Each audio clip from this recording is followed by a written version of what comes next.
You think anything is random? Everything's intelligent. So why is it that sometimes you feel joy, and sometimes you feel whatever the other side of joy is? Fear or depression. Sometimes you feel free, sometimes you feel not free. Caged, hopeless, no way to go, depressed, nothing means anything anyway, whatever. Why do some things in life, some activities, some people, some thoughts, some emotions, why do some of these bring you in a state of ecstasy? And why do some of these bring you in a state of depression? Deprived of joy, deprived of feeling connected. There is a reason. It's not random. And I know we like to dismiss it because it's too complicated to wrap our minds around. And it simply takes some time to start to understand this. It takes some time to understand what I'm about to speak about. So you may find some reluctance in yourself, which is fine. You can either go or sit in silence or do something for yourself or whatever works for you. Or you can save it for another time when you do realize that there is a benefit to being happy. Whether that's spiritually accurate or not, whether that's non-dually accurate or not, you realize that at some point, again, after the seeking has come and gone, there is a value to happiness. There's a real value to joy. Now we all know, even our scientists, not that they're all the way on the bottom, but still, even our scientists, even our Newtonian scientists, I think, realize that everything in the universe works in terms of vibrations, frequencies, rates of cycles, or in short, just vibration or frequency. Everything. Everything has a particular frequency. The wall over there has a particular frequency, which is why it appears as it does, which is why it has the color that it does, everything. All the properties of a particular expression of consciousness, or as scientists like to call it, matter, is because of frequency. This goes for everything. So there's no distinction between outside and inside. So this applies to your mind as well as your emotional being. Now the representation of a low frequency, as we know it, would be depression. And you can actually feel it. Even if it's not yourself, you can feel it if you're around people. I can feel it if I'm around people. If there's and I don't mind it. It's fine, it's beautiful, and I love it too. So don't feel like you have to manage yourself around me ever. But when you're sitting in a room with somebody that's like really depressed, or really angry, or whatever it is, you all can feel the energetic effects that has on your, whatever, your field of presence in this physical focus. You can feel it. It's a low frequency distortion. It's like you're almost standing in front of a bass speaker, you know, in those house parties they have. But not like a soothing ohm, more like almost like radiation. And you feel they're poisoning their body doing so as well. It's just a low frequency energy. It's just out of alignment. Now when somebody is really joyous, especially when they're joyous and they're letting it be at the same time, but not disengaging from it, calling it anything, accepting, embracing the joy, the bliss, the happiness, the passion, but at the same time letting it be, so that if it changes into something else, that's good too. That's real joy. The real joy of being able to experience or see joy, or shall we say holistic positivity, even in those circumstances that we've been taught to label negative. That's real joy. When you feel that around somebody, you feel healed. You're healing. It feels aligned. And this works for yourself internally as well. So the value of joy, or the purpose of joy, it's almost like that's the only little thing that's been given to us in the physical focus or in the physical embodiment to let us know if we're doing something in alignment or out of alignment. That's its value. It's your only compass here. You don't know why, you don't know what, you don't know how. All you know is what you're experiencing right now. And what you're experiencing right now can either resonate, and if it resonates, we could call that an increase in frequency. It's scientific. It's not really woo-woo, unless you want to call it woo-woo. To me, it's not woo-woo.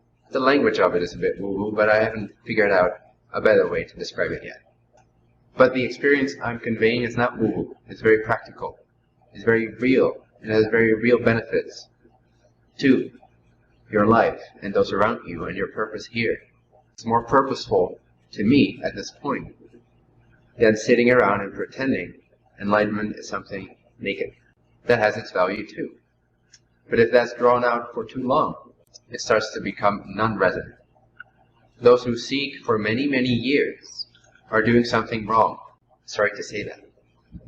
You're doing something wrong to yourself. You're not doing something wrong that you should be doing right, but you're not listening to yourself. You're not giving yourself enough credit. You're not listening to your inner compass. You're listening to teachers. So if I ever become such an obstacle, please, by all means, drop me. Take only what resonates for you. It's very important. I would never want to be an impediment or an example with which you can compare yourself in a negative way. If I form any sort of impediment within your being, in your mind, then don't show up anymore, or drop me out of your mind, or find an acceptance for it, or whatever works. But don't continue along that path. Don't think that I have the truth. You have the truth. There is no one truth. There is moment by moment truth, which is tuned into by listening to what brings you happiness, awe, excitement. If you listen to that, then that means that that's the absolute truth in that moment.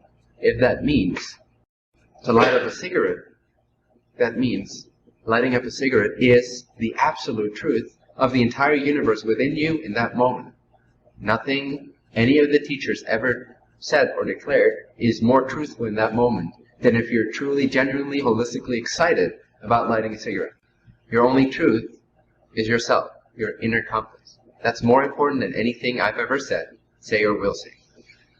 So if ever I change my mind on this subject, and I say, no, I do have the truth, and you should listen to what I say, then please take my words as I say them now, more to heart than what I'll say then.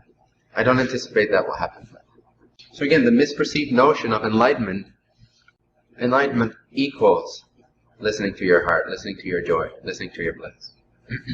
The enlightenment you seek, maybe the enlightenment you in particular seek, may be a very limited spectrum of consciousness, which may only be called the non-dual states of consciousness.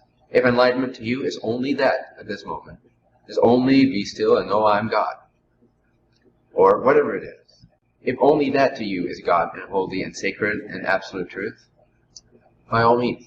However, realize that those states you desire come quicker to you if you listen to your bliss than if you listen to the reasoning of how to get there. If you listen to other teachers, or me, other teachers being everyone, every teacher, outside of yourself, there are no teachers outside of yourself, you ask for that reflection to learn something. Sometimes it is to directly learn whatever they're instructing, but oftentimes it is actually to learn more about yourself, to learn more about your own freedom and confidence in the face of their presence and what it triggers for you.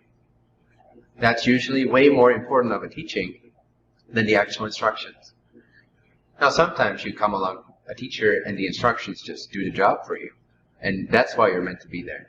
But often there's an intense emotional connection to your idea of that teacher, right? Maybe not for you, but for many people. That in itself is the teacher. What comes up for you in relationship to the teaching and the teacher. And if you're not listening to what resonates for you, if you're not listening to what excites you, what holistically excites you, holistically meaning not as a means to avoid negativity or to sugarcoat the nasty stuff, but holistically exciting.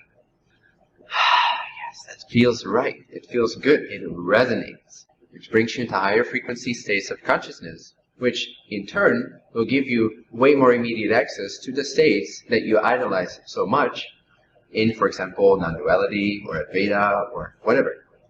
So you're actually keeping that away from you by despising the means that I'm now disclosing. You prefer, or you're taught to prefer, to disprove of yourself, to deprive yourself of that joy because it's woo-woo. It's not describing the non-dual state immediately. And yet it's the quickest means to get there. So that's the irony. Describing the non-dual state and seeking for it keeps it away for a very long time, as long as you believe you're not worthy of it. If you start to follow your bliss, those beliefs cannot stand the light of your excitement. They cannot stand the light of the purity of the connection you feel when you're in excitement, when you're in resonance with yourself, when you're in joy, when you're in love. All those qualities, all those states of being become immediately accessible.